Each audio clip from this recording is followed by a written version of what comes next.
And we are live. Hello, everybody, and welcome to Fright Night Flix, where every night is Fright Night. My name's Robbie, and joining me for this special episode is Cody House. Hello, Cody. Hello, Robbie. Thanks for having me. Honored to be here. Excited to talk about these 9 films. Yes. I did do this list last year when The Substance got nominated, but because we now have two entries in the films that are horror films nominated for Best Pictures, it's best to do this all over again. I thought Cody here, introducing Cody, would be a good option so we can actually talk about these films properly. Well, thank you. Yes. Yeah, so I think we all know what the 9 films are, so let's crack on with the list. Do you mind if I start first with my number 9? Go ahead, Robbie. Okay, so this might be a little bit of a shock because it is a really good film, and it is a really good film. But I've seen this film so many times, and I know the ending, and I know how and the more you watch it, the more you figure it out. But the more I watch it, I feel like it loses its gimmick. And when it loses its gimmick, it's hard to think, oh, I want to rewatch The Sixth Sense. It's not really a film you'd put on to like watch on like a relax. It's more a film you'd kind of want to watch, do like a study of. And it's M. Night Shyamalan's The Sixth Sense. Yeah, it's going to be higher on my list. I still think it's a great movie. It's not my personal favorite of M. Night's movies, but I think even with knowing the gimmick, age myself here, 26 years now. Yeah, I still think it's one of his strongest films, and I think it's just really like one of those movies you can just rewatch, in my opinion. No, that's fair enough. That's fair enough. We'll talk more about it when it hits on your list.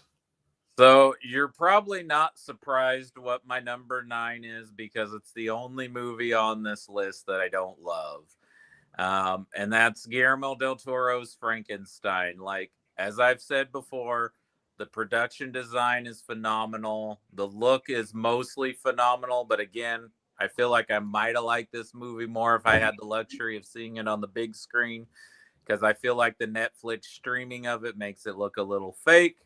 If you'd have told me Jacob Elordi would have gave the best performance in the movie, I would have been telling you, what are you talking about? He'll be fine, but not the best performance in the movie. I just feel like Del Toro's done this story better without actually adapting this story. And again, I feel like they don't give Mia Goth much to do in this movie. I feel like Oscar Isaac is hugely miscast. I think the production and design and the costume work are doing most of the heavy work in this movie. But it's still a solid film, just not my favorite version of Frankenstein or my favorite Guillermo del Toro film. That's fair enough. That's fair enough. We'll talk about Frankenstein more when it hits a little bit higher on my list. Not too high, but it is a little bit higher. So you ready for my number 8? Yes, sir. So you're probably going to hate me for this because this is one of the most famous movies of all time. It brought one of my favorite directors of all time to the limelight, and it is often hailed as a masterpiece. But for me, I just find Jaws a little bit overrated, and that's why it's my number 8. Wow, number 8. Well, I mean, going to be higher on my list because that's one of my all-time favorite movies. But I mean, I kind of get it. Some people even argue if it's actually a proper horror film, but wow, yeah, number 8. Okay. Yes. I do love all these movies. Yeah. My number, like I said, I love all the rest of these movies, so it's really kind of based on personal preference and rewatchability, and kind of where I hold them in the hierarchy, or what's the word, canon of my own. And you also got to think about acting, performances, cinematography, production design as well. Yeah, so this is a hard feat. So this is all personal preference. All rest of Yes, the 8 same. they're 4.5 to 5 star films for me. Um, so my number 8 is Darren Aronofsky's Black Swan. Not because I don't like it. I think this is probably his best movie. Nice. I love, the cinematography, the colors. Natalie Portman, of course, is incredible in this movie. Big influence from Perfect Blue. Yes. But this is just not one I'm like, oh, let me pop in Black Swan for tonight. This is not a movie I can just rewatch and watch. This is something I Oh, kind of the have to same be in the with mood me. for. The same with me in The Sixth Sense. Gotcha. Yes. Yes. Okay, so like you with my number 7, this is all personal preference. I think all these movies above 7 above are like some of my favorite horror films, and this is definitely the best one from the year 1973. It's The Exorcist. I mean, a classic, so it's going to be a little bit higher on my list, but I understand. Yes, at least you know I like it more than Jaws. Okay. I mean, there you go. I feel like those are both very similar. To me, they're both 5 star masterpieces and perfect examples of like a budget horror films that big studios made. Yes, I get you.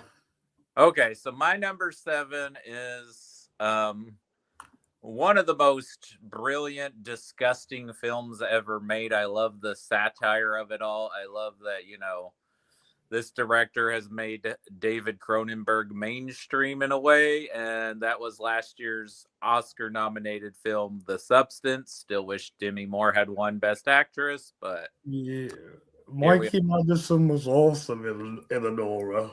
She was incredible, but I was rooting for Demi to get her Oscar because I don't know if Demi will get another chance, and I think Mikey might have some other chances at Oscar nominations. I want to see her do another horror film, Mikey Madison. Yeah, that's right, because she's part of the Scream franchise. Yes, she is. Yes, she is. So, yes, let's go on to my number 6. We can actually properly dive into Guillermo del Toro's Frankenstein. Got it. Yes, so I can see where you're coming from. Frankenstein is a story that's like been told thousands and thousands of times. But for me, I really liked the way how Del Toro envisioned this film. I didn't agree with every choice he chose for this film, but I admired it, and I really admired the way. And the story is quite interesting. How we first see Victor's story, and then we see the creatures. I like Oscar Isaac as a Doctor Frankenstein. I thought he did a really good British accent for it. And yeah, you are right. Mia Goth doesn't really do much, and I don't feel like Christoph Waltz should have been in this film. I feel like No, anybody like could have played his it's character. not the right character for him. Like he was fine in Pinocchio, right? For that Oh part. yeah, And, I think he's just better at playing weirdos or villains, right? yeah. I feel like he should have been like the main human villain of. Like I recently watched Bride of Frankenstein for the first time, and the evil doctor in that he would have been great as him. Yeah, absolutely. He would have been great if they had done that part of the story, or included that character. But yeah, I'm glad you really liked this movie. I wanted to love it, but it just kind of just left me feeling kind of whatever towards the movie. I think it's I sorry, you go first. I was gonna be like, I think it's definitely a labor of love for Del Toro. I just feel like name his other films, Pinocchio, The Shape of Water. Um, I just feel like he's done this story better. Like he's done the Frankenstein story without doing Frankenstein. Definitely, but I do think Jacob Elordi has really managed to break out as an actor with his role as a creature. He's really grown on me as an actor, and I hope he does quite well. Yeah, no, this was an incredible performance for him. Like I think he steals the movie, which I mean, It's I think, supposed to be how you feel. I do really like Charles Dance, even though he could do that role in his sleep. And I Yeah, think David Bradley was also quite good as the blind man in that yeah. section. I think that was a role that was written for him. Yeah, I wouldn't be surprised. And of course, that's usually my favorite section of the story in Frankenstein, too, is when all that friendship and Yes, story part of and that. it's hilarious in Young Frankenstein with Gene Hackman. Yes, yes, that is, of course, one of the. I mean, yeah. And Gene Hackman just did it because he wanted to be in a comedy. But yeah, it's a good movie. I like the other two films that were, well, three films that were nominated for Oscars from Guillermo Moore. No, I don't think it's as good as the winner of his Best Picture movies. No. No, but it's fun. It's fun. I think because I saw it on the big screen, that's why I enjoyed it more. Fair enough. I think it would have been a better movie had I saw it on the big screen. I don't know if I would have loved it, but I probably would have had less complaints about it because it probably would have looked better. Let's just face it, when you're watching something on the big screen, it's not as good the second time on the small screen. Yes, especially for something like this. Yeah. So, Yeah. hope his But Phantom of the, the Opera movie's but better. the other horror film nominated that's newly nominated this year, I can watch all over again. Yeah, that one definitely has rewatchability, and I think you just unlock more things about the movie each time you watch it. Agreed.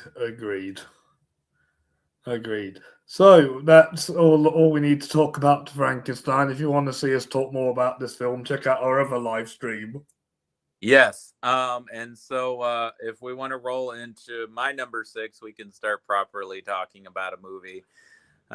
It's not M. Night Shyamalan's debut film, but I No. guess it's his breakout film, and that, of course, is The Sixth Sense. Yes.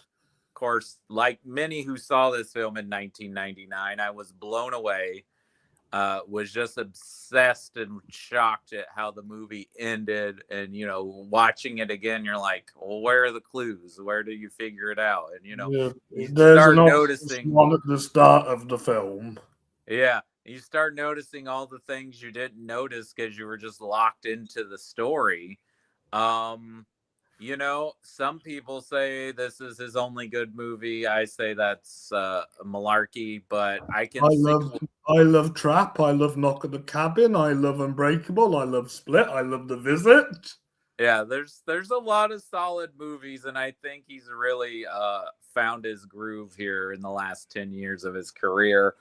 But there's no denying just like what a juggernaut this film was. Yeah, in 10 Bruce years. Yeah, Willis is quite good in this movie. Of course, Haley Joel Osment is incredible. So is Toni Collette. The score is great. The mood, the cinematography, like the movie just hits all the right buttons for a blockbuster. this is one of the best scores from James Newton Howard. There's just no denying that, yes, even though everyone knows the twist at this point, even people who haven't seen the movie. I found out before I watched it. Did you? Yeah. Yes, it was in the Adam Sandler film 51st Dates. Oh, okay.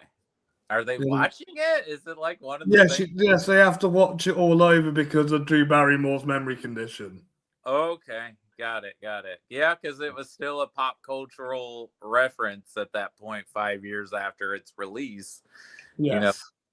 I'm pretty sure I had a shirt that said "I see dumb people," so it was this is quite a big movie, but I think it's still one of the most rewatchable thriller horror films that's been made. Oh, absolutely, absolutely, and yeah, it did kind of model like the formula of his films. Like he's always kept that formula when he does a horror thriller, and it always kind of works for him. Yeah, I feel like that became part of what was hurting him there in the mid 2000s, was trying to come up with a twist at each movie. And certainly some of his later films still have twists in them, but I feel like, I think The Village would have worked if they set it up better. yes, I agree. But I think he's less focused on the twist as much, even though it's still part of his oeuvre as a filmmaker. I feel like it's His not as, last good twist was Knock the Cabin. I love that twist. yeah, which is just a straightforward that the movie is what it says it is. Yeah, that's just kind of okay. Yeah. But also incredible performance by Dave Bautista. So I think that's the performance that made me realize he's an actor now. yeah. Well, I also loved him in Blade Runner 2049 for his small role in that. I think that was the start of what built up to that And performance. I'm gonna say it. I think he's my preferred wrestler turn actor, just because I like that he's picking interesting projects and working with interesting filmmakers. Agreed. I just think he needs to stop doing these low budget action films on the side. Well, you know, sometimes contracts are got to pay the bills. You know. Oh yeah, definitely, and work's work at the end of the day. You can't complain. You get paid for it. Right. Yes. You ready for my number 5? Let's do it.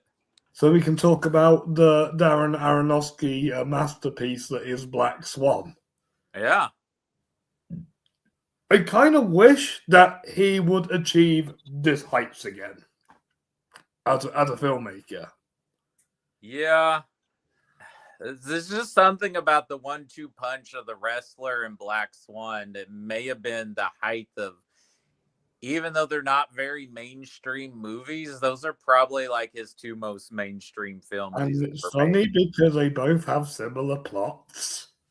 Yeah, they do have, even though they're in very different styles of direction, but they do have very similar plots, right? Because it's about people trying to achieve greatness in their art, and they will literally kill themselves to do it. Just one is a kind of a has-been, and the other one's an up-and-coming star, right? So it's kind of on the 2 other sides of a career. Yeah. Yes, definitely. And Darren Aronofsky has this magic ability to, as soon as an actor is in his movie, he puts on his best performance. And that's what Natalie Portman, Mila Kunis, and Vincent Cassel all do in this film. Yeah, and I also like that we get a cameo of Winona Ryder as like the elder ballerina star. She's great in her little role. Well, I feel like, because it's like you know, Winona Ryder and Natalie Portman kind of could have had similar career paths, you know? I couldn't see Winona Ryder in Star Wars. I mean, but I mean, like, you know, she got her start with working with Tim Burton. Natalie Portman was in Mars Attacks. They're both kind of give off this not quite manic pixie dream girl, but maybe goth girl energy, you know? Yeah. Yeah, I get you. Yeah. And you're right. The cinematography, the script. I think the script is so overlooked.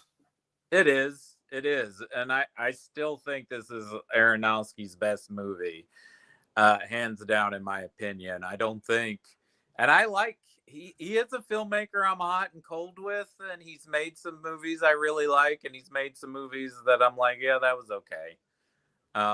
What did you think to Caught Stealing in the end? I thought it was fine.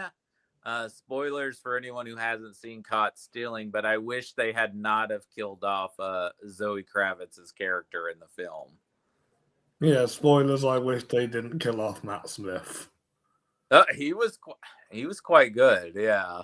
So yeah, but yeah, I feel, but yeah, with Caught Stealing, it didn't feel like Black Swan or The Wrestler or The Whale or Requiem. It felt very different, and I kind of wish he would continue making films like his awards players. Yeah, I mean, when I saw the trailer for Caught Stealing, I'm like, is he trying to do a Coen Brothers movie? No, I saw it as a Marty Scorsese film, like After Hours. I could kind of see that, and I think that is definitely one of the influences because Griffin Dunn's in the movie, Yeah, right? yeah, yeah. But So yeah, Black Swan is a fantastic film. I agree. My favorite. Do you have anything else you want to talk about this incredible movie? Yes, I don't know what it is, but I don't like the mum character in it. Okay. I don't know if we're supposed to like her. Barbara Hershey. Oh, Barbara, she pulls off the role perfectly. Yeah. No, she's great. But yeah, I don't think you're supposed to like the mom character because, that's another thing in this profession is, of course, the stage moms, and Well, it was the same with the Iron Claw with their dad as well. uh-huh. And I think the mom is an ex-ballerina, is that right? Like she's an ex-dancer that never quite made it. Yes, yes, So that's it. so she's putting on, of course, the pressure for the daughter to be better than she was because she's kind of living vicariously through her daughter. Yes, Yeah. yes, yeah. But yeah, that's Black Swan in a nutshell. Yeah. So, all the rest of these movies are 5-star A+ bangers for me. And it's kind of just where they're canonized as my favorite film. So it was really hard for me to put number 4 and number 5 where I wanted them. And I feel like my number 5 might get bumped up with more rewatches, but just kind of like as culturally impactful, I think the one I have at number 4 is going to stay there for right now. So number 5, of course, was my favorite movie of last year. One of the most recent films to get this nomination, and that was Ryan Coogler's vampire musical blues race gangster flick Sinners, Which is a little bit higher for me. which is fine. So what's your number 4? My second favorite film of 2024, The Substance. Let's talk about it. This movie feels like a Stanley Kubrick film in the way it's shot. I can see that. But I mean, there's definitely odes to Cronenberg, of course, because of the body horror in this film. Yes, I think, it's just a brilliant satire, even though it's bringing up a very serious issue of how women are treated in Hollywood, especially. yes. I always see body image as the main core subtext of this film. And especially, of course, women over the age of 40, of how they're treated. Yes. And honestly, no matter how disgusting the body horror gets or the side effects of the substance, Dennis Quaid eating that shrimp at that lunch scene might be the most disgusting thing in the movie to me. I can't look at Dennis Quaid the same way now. Well, there's a lot of reasons to not look at him the same way, but he's quite good in this as a disgusting producer, Named Harvey. That's why I love the joke that he's called Harvey. Yeah. But I love, that Demi Moore got to get this role. This is like another, because I feel like she was never taken seriously as a serious actress in her heyday when she was a big star. And I feel like because most of her drama films are like negatively reviewed. Yeah, I mean, and I feel like, this solidifies that she is an actor that has the chops and should be recognized as a great actor with extreme talent. Yes. And she really does just do an amazing job. And I mean, so does Margaret Qualley. I mean, Margaret Qualley's quite good in this as well. She's become one of my favorite actresses. I can see that. She's doing a lot of interesting work. I don't know if every role she's taken has worked, but I like. Honey Don't didn't. I don't blame that on her. No, I don't blame it on her at all. I feel like that was just I don't know. There's a lot of problems. Joel, Ethan, please get back together. Yes. Hashtag reunite the Coen brothers. I don't know what's going on with Ethan. He's clearly at least the horny one of the brothers, and the dark comedy should work because he's a Coen brother, but for some reason it's not working in these movies he's done with his wife Trisha Cook. Yeah, I'm hoping Joel does well with his new movie because I don't think adapting Shakespeare was for him either. No, but I think it was at least a well-made movie. I thought it was good. Like, oh yeah, Honey Don't really badly written. yes. But yeah, the substance is hilarious, frightening, disgusting, well deserved of that makeup win last year. I saw 4 films with her in 2024 because Poor Things didn't come out till January 2024, and then I watched Driveway Dolls, Kinds of Kindness, then The Substance. Yeah, that's So maybe seeing her in those 4 good movies. And yet, Blue Moon, she's fantastic, and I love her role in Happy Gilmore too. that was a good cameo. Yeah, that was a good cameo. Yeah, so I think that's why she's slowly become one of my favorites because she's doing the best work. Mm-hmm. But yeah, I love everything about this film, and I'm kind of glad it kind of helped get horror out there again. Yeah, and that was a big win for the streaming service Mubi, getting a big movie like that, and that it was actually kind of a box office hit. Yeah, I remember going to the cinema to see it. So didn't quite work as well for Die My Love, but that's a little bit harder of a sell to the mainstream audiences here in America. Yeah. Whereas just a bugs out genre film that's a little bit of a satire is probably an easier sell because it's a genre movie. Yeah. So I love that other French body horror film. Yeah, because this is the same director of Titane, right? No, different lady. Oh, she directed Raw? No, that same woman who directed Titan. Coralie directed Revenge before this one. Revenge, yes. I've heard that's incredible, but I haven't seen that one. Yeah, me both. Okay. I knew there was something else she did that was that was critically praised when it came out. Yes. Okay, Revenge. Yes. Yeah, it's a great movie. Yes. Oh, good. Good. All right, hit me with your number 3. That is The Substance. Oh, well, got to do my number 4 still. Oh, sorry, your number 4. Sorry.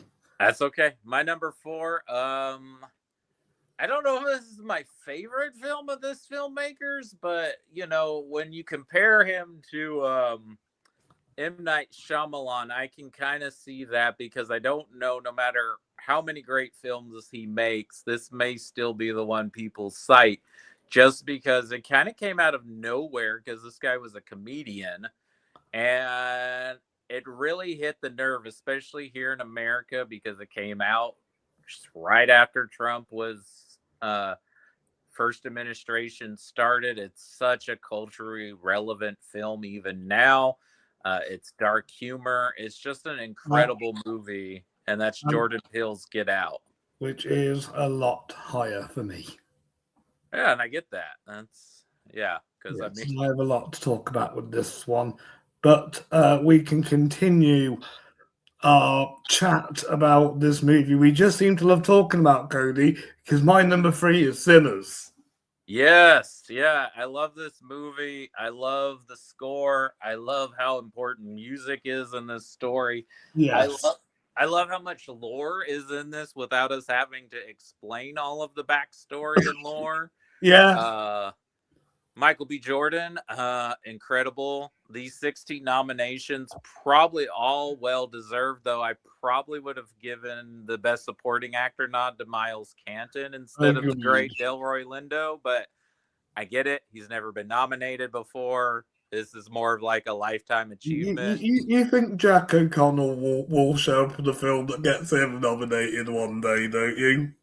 Oh, and yeah, talk about an incredible villain performance, which, almost it's such a layered job that you almost feel like, well, what he's saying doesn't sound half bad, you know. But he does two villain performances in 2025.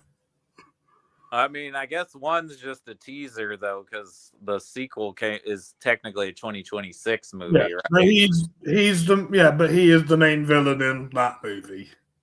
Yeah. So good that he's kind of leaning into the character actor part of his career. But yes, Yes. incredible. I was completely surprised of the best supporting actress nom, but I love that character. I love most of the characters in this movie, and just love I love how there's just there's closure for the one twin, which is beautiful. um I love that Buddy Guy gets to play Miles Canton's character as an older version.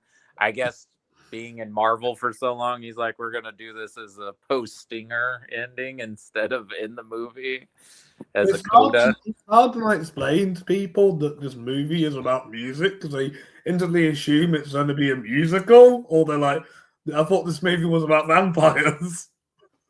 I mean, it is about vampires, and I'm pretty sure that's probably what got the movie made, was that he's like, oh, it's got vampires in it. But I love that it's about music. And I think Coogler has said he had an uncle that was a blues musician Yes. that was from the South. So I think that's where the gist of this idea came from. And I love that. And I love that whole sequence about like the melding of past and future musicians and And genres of all also these people. noticed the film's plot is very similar to a lot of horror films I love.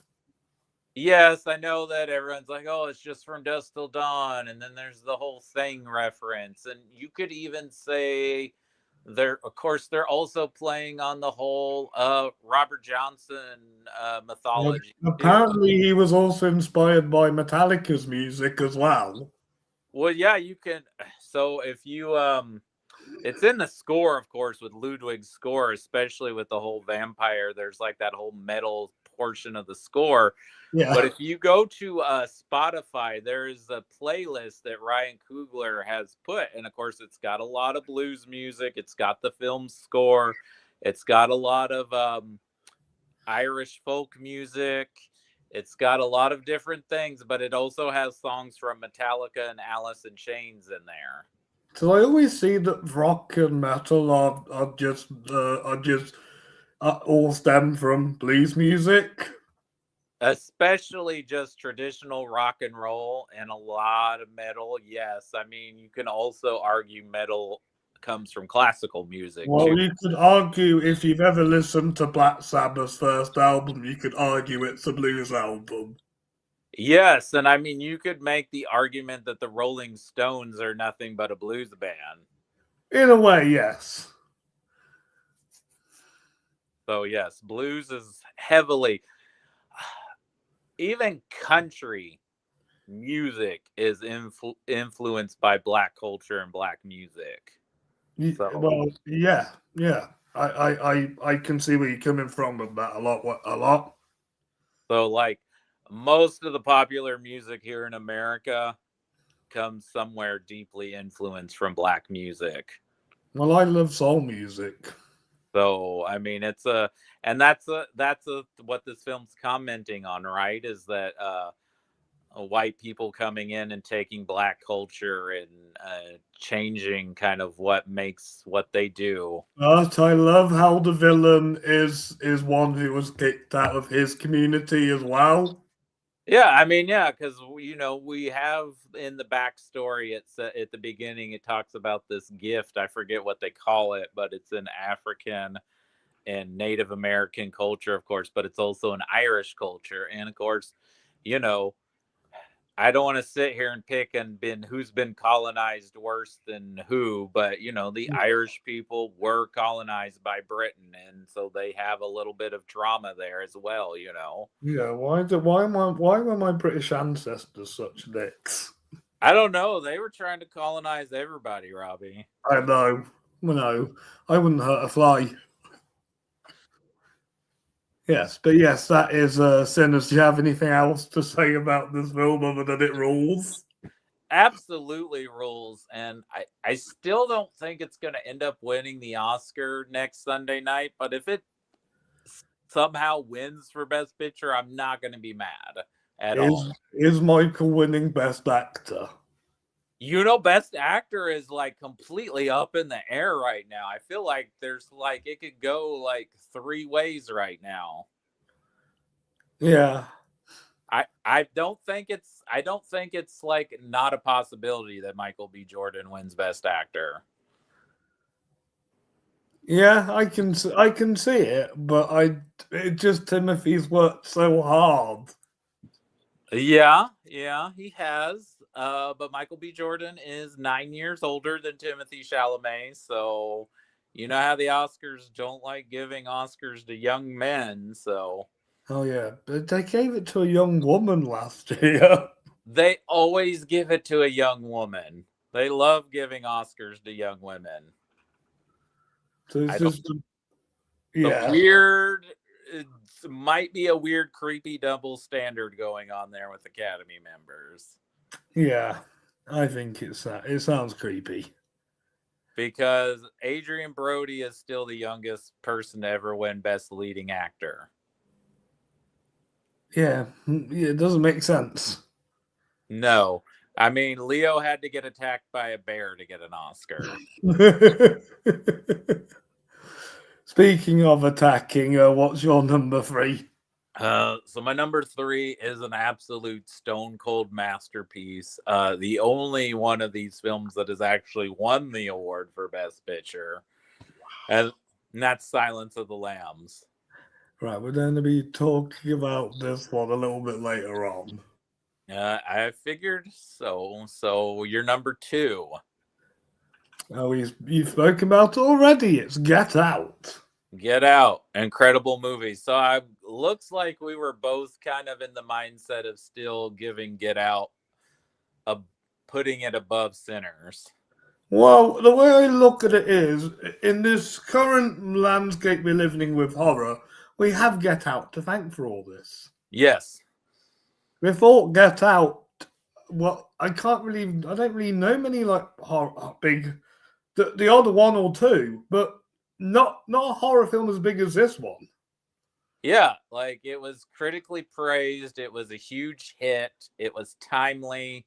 It was topical. It was And funny. it had something to say, and it was also funny.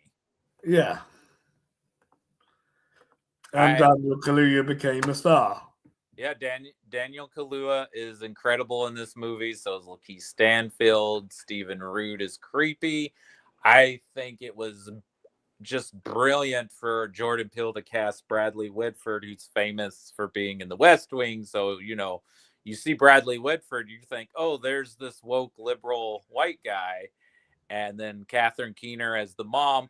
And I think that's the thing he's putting at, that he's saying is like, no, we're not going to play these characters as what people assume are traditional racist. It's like the underbelly of societal racism too, right? Just in our system of how it's deeply rooted and how people will present themselves as like, oh yes, I do love everyone and everyone should have a voice and everyone should be able to have the opportunities, but deep down inside they want to keep things the same.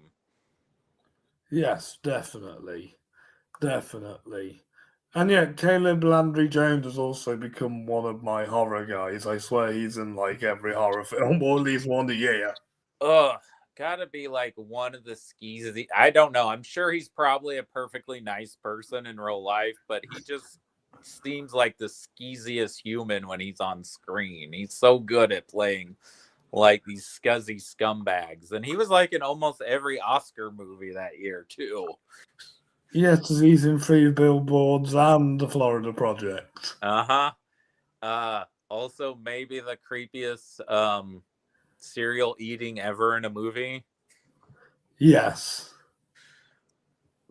Yes, Um and banjo playing.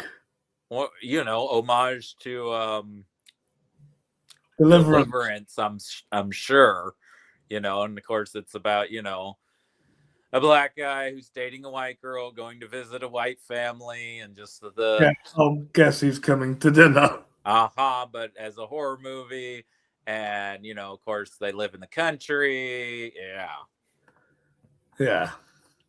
Oh yeah. Oh yeah. Oh yeah. Caleb did a Dracula film last year. That was quite good.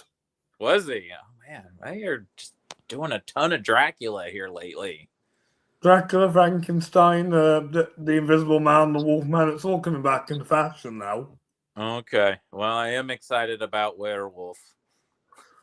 Yes. Needs more werewolf movies. Yeah. Yeah, I don't know what else to say. You could argue that as much as I love The Shape of Water, a lot of people think this should have won Best Picture in 2017. I mean, if I was to argue against The Shape of Water, I would have said Three Billboards. Okay, you think And that one is more of the Best Picture contender? I I think just it's don't. because it's tackling a similar, social commentary. Yeah, it certainly is. I just don't love the ending of Three Billboards. I get it. It's like a Coen Brothers ending. But it is a very well made, incredible performance film. Also, Venom Thread was a ton of fun. I don't know if it should have won Best Picture, but it's up there as another great movie of that year. Nice. Nice. I like Phantom Thread. Paul Thomas Yeah, Anderson yeah, needs to do a horror film next. yeah. And of course, Jordan Peele did win the Best Original Screenplay Oscar for this, which I think Ryan Coogler will be winning that Oscar for Yes. Sinners. Yes, I hope he does. I hope he does. So, what's your silver medal? So being a lapsed Catholic and still being one of the scariest films I've ever watched, of course, it's William Friedkin's adaptation of William Peter Blatty's novel, The Exorcist. I mean, this is just one of the gold standards in the horror genre. I mean, like I said, big studio A+ budget horror film like this and The Shining are probably the two best examples of me of like giving a horror film a proper budget, and then just, well, The Shining wasn't a huge hit, but this movie was. This was a phenomenon for its time. I think it's because of how great William Friedkin was as a director. Well, I mean, and it also cast where everyone was just shocked how old Max von Sydow was when he died, because we all just assumed he was an old man for his whole life because of this movie. Yeah. Ellen Burstyn is still alive. Ellen Burstyn is still alive. She did not win the Oscar for this film. She would win the Oscar next year for Alice Doesn't Live Here Anymore. But she was, I believe she was nominated for this film. Yes, she was. And then, of course, poor Linda Blair will always be known for this, even though she was just a little girl when she made this movie. Yeah, it sucks that she never had a career after this film. Same with Jason Miller. Yeah, that's right. He didn't really do a lot. Now he does reprise his role in The Exorcist 3, which if you haven't seen that, I actually recommend. It's quite good. Oh, it's the second one that's worth avoiding. I have never seen the second one. I hear it's terrible and it didn't sound like something I wanted to watch, but maybe one of these days I'll watch it. But the third one is quite underrated, and of course it has Brad Dourif in it, who's incredible. and George C. Scott takes over the J. Lee Cobb part. Oh, Scott Wilson from The Walking Dead's in this too. Yes, he is. Yes, he is. It's quite good. It's actually based off a book Blatty wrote, I think, called Legion, and he directed it. And it's not The Exorcist, but it's still like a very solid, very good horror film, and kind of one of the most underlooked horror films of the 90s. Have you ever been to the house? I know there's a famous house they filmed. Or set. No, I haven't. It's in Georgetown, right near Washington D.C., right? Where Yes. it actually is where where the film takes place. Yeah. Yeah, no, I just think it's, one of the most successful horror films ever made, and it's I still think one. I've mentioned this to you before, but there's this movie critic I follow called Mark Commode, and he loves this movie. I mean, to me, it's a masterpiece and one of the most scariest movies I've ever watched. It's still unsettling to me every time I watch it. Can you listen to Tubular Bells in the same way? No, I can't. But yes, I do love this movie, even though it's not as highly as you. But I feel like it's because I mean, I do love Psycho and like other classics, but because I think I watched this film quite later on in my life, like only like 5 or 6 years ago, I don't have as much emotional attachment to it. Makes sense. I think I was about 13 the first time I watched this, and I watched this and The Shining like back to back on cable. God, you must have had nightmares that night.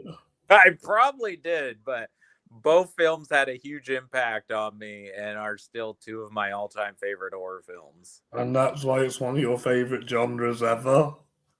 Uh, I don't. I mean, Scream is probably what made me fall in love with horror films. Yeah, mine was Poltergeist.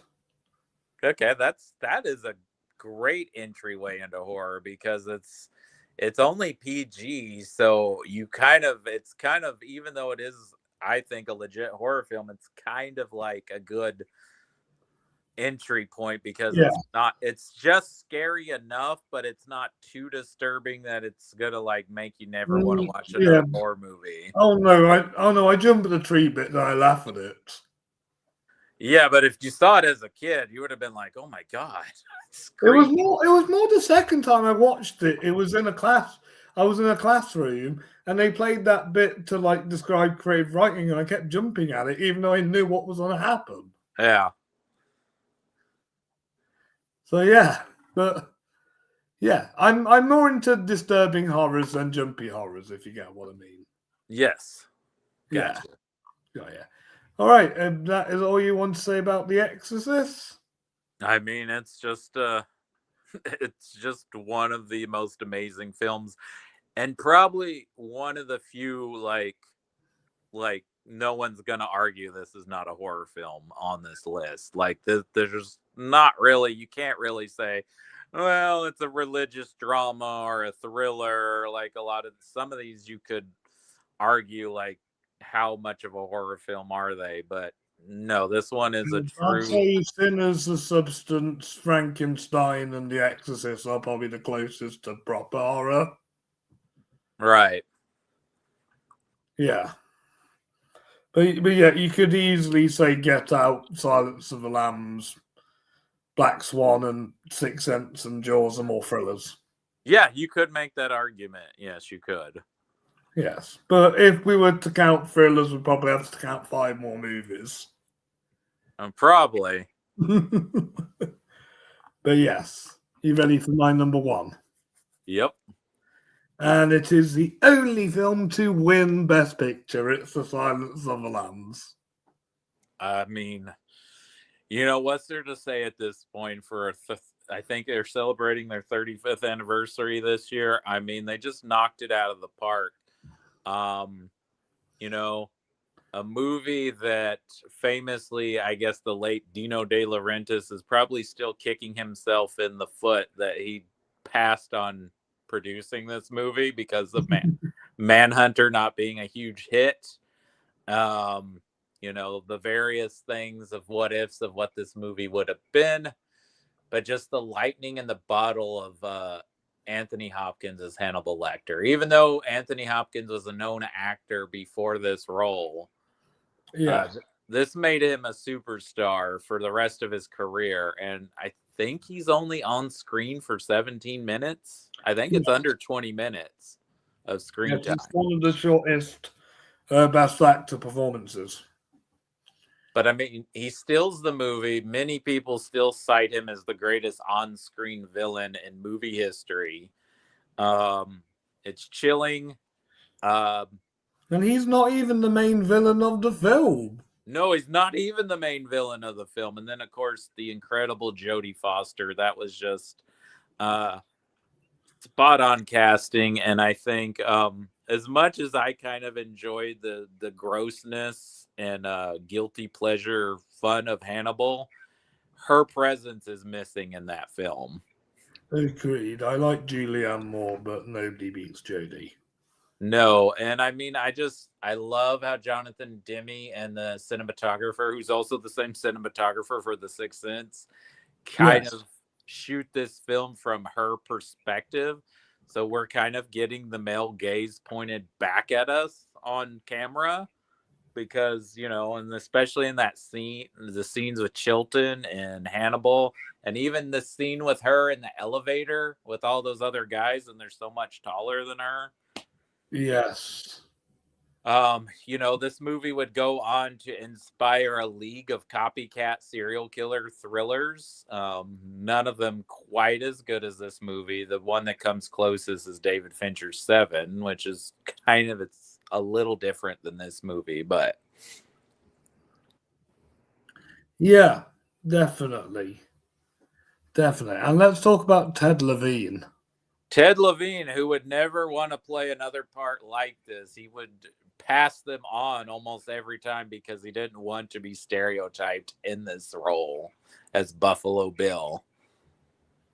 I'm surprised he wasn't nominated as well.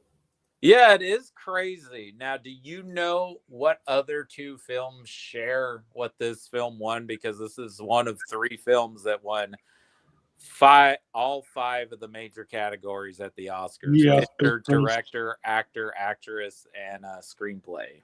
yes, because one of them is one of my other favorite films of all time, One Flew Over the Cuckoo's Nest. Mm-hmm. And the other one is a movie I've not seen before, but it's the film with Clark Gable, and It's Happened One Night. You should see that. It's kind of the beginning of what, not the modern romantic comedy, but it's often cited as the original romantic comedy. Yes. So it's quite good. Yeah, kind of a weird collection of three films to win all five of those, but this was also a big deal when this came out because Silence of the Lambs was released in February of 1991, and it was like a full year before, or a full, because I don't know if that ceremony was in February or March. It might have been in March. So a full year later when it wins the Oscar for Best Picture. Just like Everything Everywhere All at Once did. Sinners could do that. Sinners could do that. And again, this is another thing, guys, we don't have to release all of the movies in the fall. We can spread the love around. Yeah, I don't want to keep waiting till January to see the movies that have been nominated from last year. Yes, where you're scrambling to watch all of them or try and find them. Yeah, it's just ridiculous, guys. Yeah. But yeah, this is an incredible movie, and it's one of the all-time greats. It is one of the all-time greats, and that's why it's my number one. I don't just put it number one because it won Best Picture or because it's so highly acclaimed. I love this movie. Yeah, and the only reason it's number 3 and not number 1 for me is just as far as canonized. I mean, like I said, all pretty much my top 6 are 5-star movies to me. Yes. So it's kind of hard. It's just more of like personal preference and impact that films had on me. But this is up there. It's just I don't know if I'd put it like in my top 10 or top 25 films of all time, but it's definitely, one of the greatest films ever made. probably the best serial killer movie ever Yes. made. We're still, this is one of those well, actually, I feel like my top three are all movies Hollywood's still trying to channel like the success that each of those films have made, and very few, if none, have ever like recaptured what these three films did. Definitely. Your number one isn't a film I absolutely despise. I enjoy it, but again, I've studied this film. I've watched it loads of times. The bits I like in it are the bits with the shark attacks. When I was rewatching it with Chris and we debated afterwards, we kind of had this feeling where we didn't find ourselves like emotionally attached to the story. We just appreciated the shots. So, what is your favorite Spielberg? Saving Private Ryan. Okay, well, my favorite's E.T. This might be my second favorite Spielberg movie. Yes. But I still think it's one of the greatest movies of all time. Of course, it's famous for beginning the summer blockbuster because this was the first film to gross $100 million domestically in And the America. shark broke halfway through production. Yes, of course, it's famous for all the production problems. Steven Spielberg wouldn't be who he is today without this movie being as huge of a hit as it was. It's just one of those cultural milestones in film. Robert Shaw, I mean, yes, the John Williams score, not revealing the shark for so long, all of that is just effective and brilliant. But I mean, Robert Shaw is incredible in this movie. Like that monologue about the Missouri. I mean, that's some of the best stuff in the movie is the three guys on the boat to me. Oh, where they're comparing scars. That's probably Yes. a bit. I mean, but yeah, what is there to say about this movie that hasn't already been said? It's amazing. It would begin one of the best, if not best, careers a And filmmaker I'll could just ever. say one of my favourite shots is a close up on him. I don't know Yeah. why, that's just my favourite shot is when he's on the beach and he's seen the incident and the camera just zooms in on him. Yeah. And I mean, this begins one of the best, if not best, careers a filmmaker could ever ask for. Yes. See, this is why I want him to do a sequel to The Fablemans. You want him to do a sequel about young Sammy Fableman becoming an up and coming filmmaker? Yes. And do you want it to end with Jaws, or you want it to like be in that's the like the middle of the film as him making like that version of Jaws? Oh, my ending was going to be he wins Best Director and Best Picture. Oh, so you want it to end with him making the Schindler's List version in this world? Yes, but at the end they all thank him, Okay.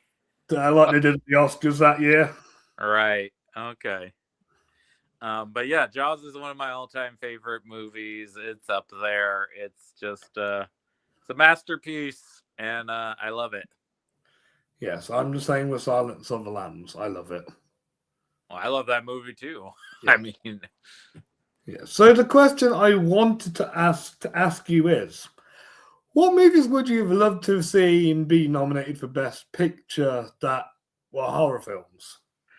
well, I would love to have seen Stanley Kubrick's The Shining nominated. I would have loved to have seen John Carpenter's The Thing nominated.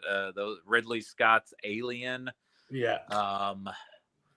And I'm trying to think of some more recent because those are like big ones for me. Those three. The Lighthouse. What's that? The Lighthouse.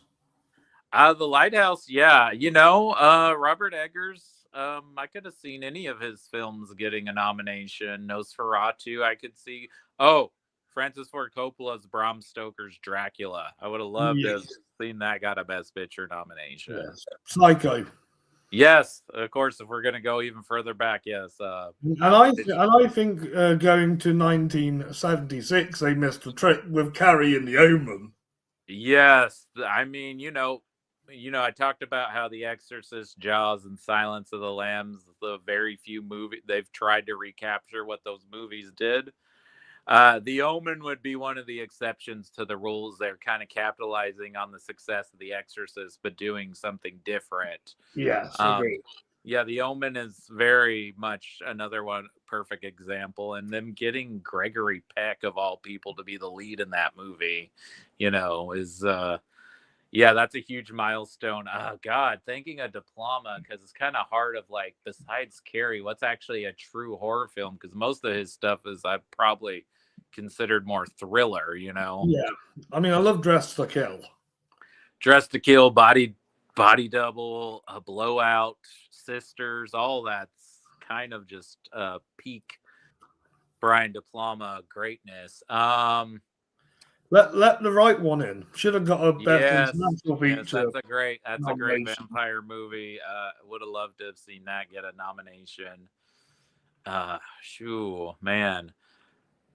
I mean, I love stuff like Saw and Scream, but I think they'd not be better in a screenplay nomination, not a best picture. Yeah, I mean, I love Scream, but I don't know if that would have gotten a Best Picture nomination, even like by today's standards. Even though it's better than The English Patient.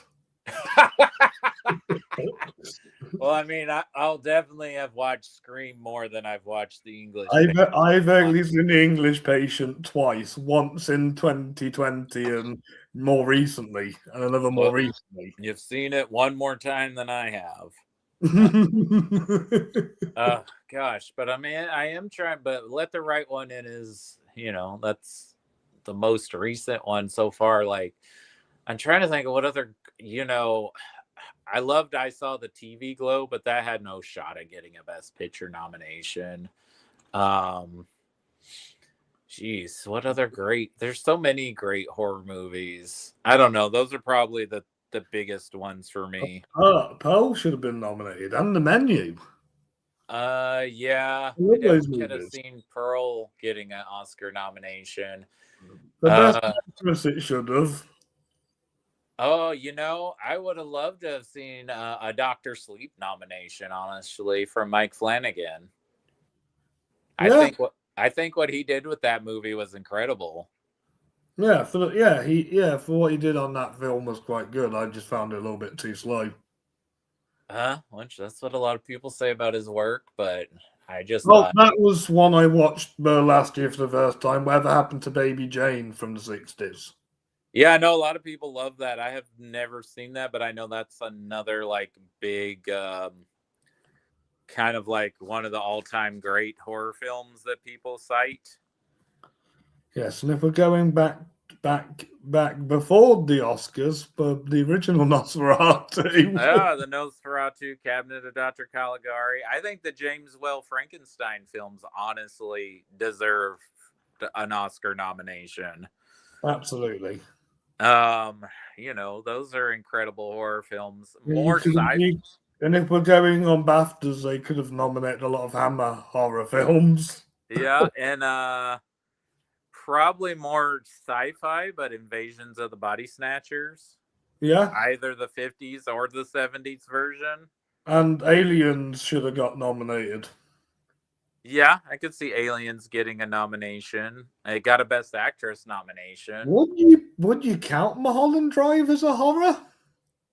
You could definitely. I know a lot of people do. I don't know if it's a true horror film, but yeah, that got a Best Director nomination. Honestly, they should have just taken out.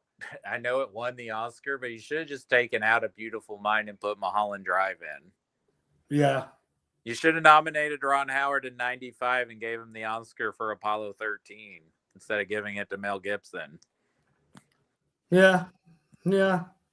I'd argue. I won't argue with that. And then you don't have to give it to Ron Howard for A Beautiful Mind. So if Ron Howard doesn't win, who wins in 2001? Because they probably still wouldn't have gave it to Peter Jackson. They probably would have gave it to Robert Altman for Gosford Park, I think. That would make sense because he's an older director getting his due kind of thing. Yeah. That's what I think would have happened if Ron Howard hadn't have been thrown in there. Do you think Ron Howard had a good chance as he's a former actor turned director? I mean, I think that definitely they love doing that, right? Because Warren Beatty got an Oscar for directing, Robert Redford's won, Kevin Costner's won, Mel Gibson's won. Apart from Roberto Bellini, he just won Best Actor. Yeah. But I think Ron Howard's also just a really well liked person in the industry. So I think that's another thing that probably got him the Oscar. Definitely.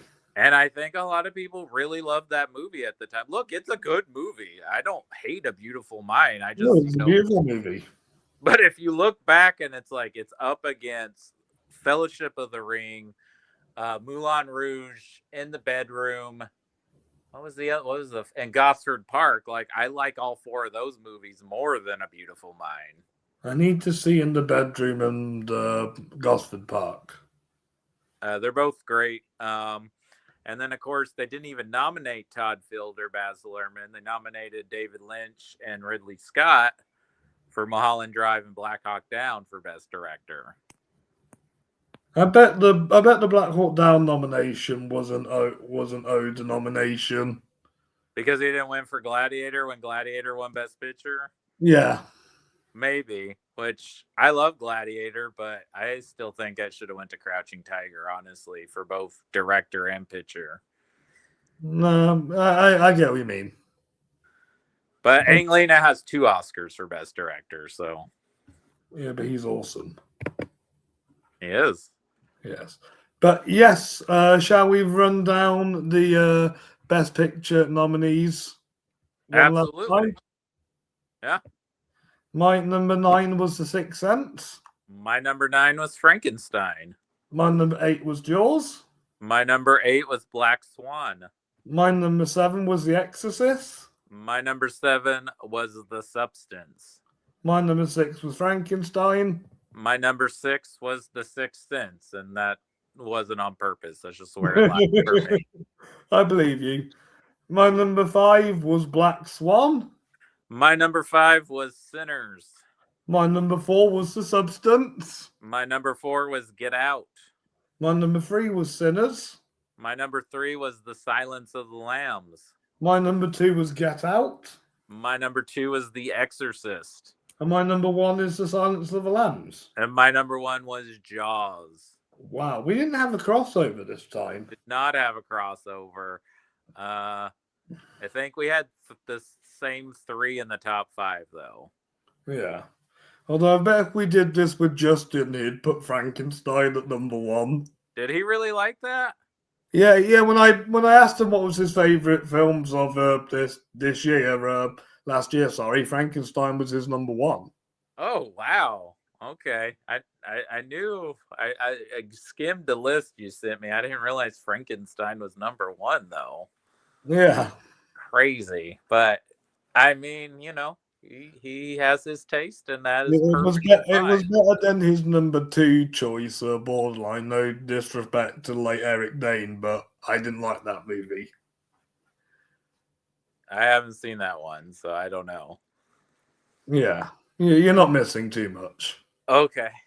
But Justin might think you're missing everything. So, do you think now, because of Get Out getting nominated, and we've gotten, is that 3 more films nominated since then? Yeah. Do you think we'll see more horror films getting nominated for Best Picture? I would love to see at least one horror film getting every year. Well, if it's worth it. I mean, we're not just, it's not the Saturn Awards, so we're not just throwing something in just because it's a decent horror movie. No, I wouldn't just throw in The Conjuring just because it's the best horror film of 2013. Right? Yeah, like it needs to be something worth it. Even though the Oscars have plenty of times nominated and even sometimes awarded films that probably shouldn't be in that category. Yeah, definitely. Like, seriously, why is F1 nominated? Well, I know why F1's nominated. They wanted a blockbuster in there besides Sinners, and the craftspeople love that movie. It just, I pictured it was owned to be it was just an accident. That's what a lot of people are saying, is that F1 took it was just the accident spot. Though some people say that Begonia took it was just an accident spot. So we'll see if the Academy can break from only 2 international films can be nominated. I think for my made up awards, I had 4. Did you have Sarat or No Other Choice in there? No other choice. I still need to watch that. Why? Oh, I guess Old Boy doesn't really count as a horror film, does it? That could have gotten a Best Picture nomination. Agreed. That should have been 2003 or 2004, whenever it would be qualified. Yeah. I like Thirst a lot, but I don't know if I had to put it in a Best Picture race. Okay, before we end things, here is the ultimate question on 2009 horror. Would you rather see that or Drag Me to Hell nominated? Oh, there's no chance in hell they would have nominated Drag Me to Hell. Thirst would have definitely gotten the nomination over Drag Me to Hell, but I love that movie. I haven't seen Send Help yet, but I'm hearing it's like it's a return to form for Sam Raimi. Oh, you will love it if you love full Sam Raimi. Yeah, so that gets me excited that it's like, oh, it's Raimi like unboxed again. Yes, yes, I can't wait to hear what you have to say about Send Out when you watch it. Yeah, plus I'm glad that the whole reason he cast Rachel McAdams is because he felt bad he didn't give her much to do in Multiverse of Madness. Yes, and I'm sure you'll love her performance in Send Out too. Yes. Right, that's it for today's show. Cody, thank you for coming along and talking movies with me again. Absolutely. It's always a pleasure and it's always a blast to be on. So thanks for having me. I love the spooky movies. So yeah, so that's why you're the best choice for these live streams. Thank you. It's all right. And yes, make sure you check out all these films, form your opinion, and tune into the Oscars next Sunday to see if Sinners or Frankenstein can get the top prize. Frankenstein will not get the top prize. He'll win 3 prizes. Production, costume, and makeup. It probably will. Yes, I don't want to push my luck and say a 4 for a Lordy. No, I don't. I really think he's 5th in that category. Maybe. Well, you got Sean Penn and Benicio and Stellan. And who else is nominated? Delroy. Yeah. No, I think Elordi's 5th there. Yeah. Definitely. I think Delroy's 4th. Yes, but Sinners might win it if that one battle after another doesn't. Possibility. I think if Sinners does win Best Picture, I still think PTA wins Best Director. Agreed. Right. Thank you all for tuning into today's video. Stay spooky, everybody. And remember, every night is Fright Night.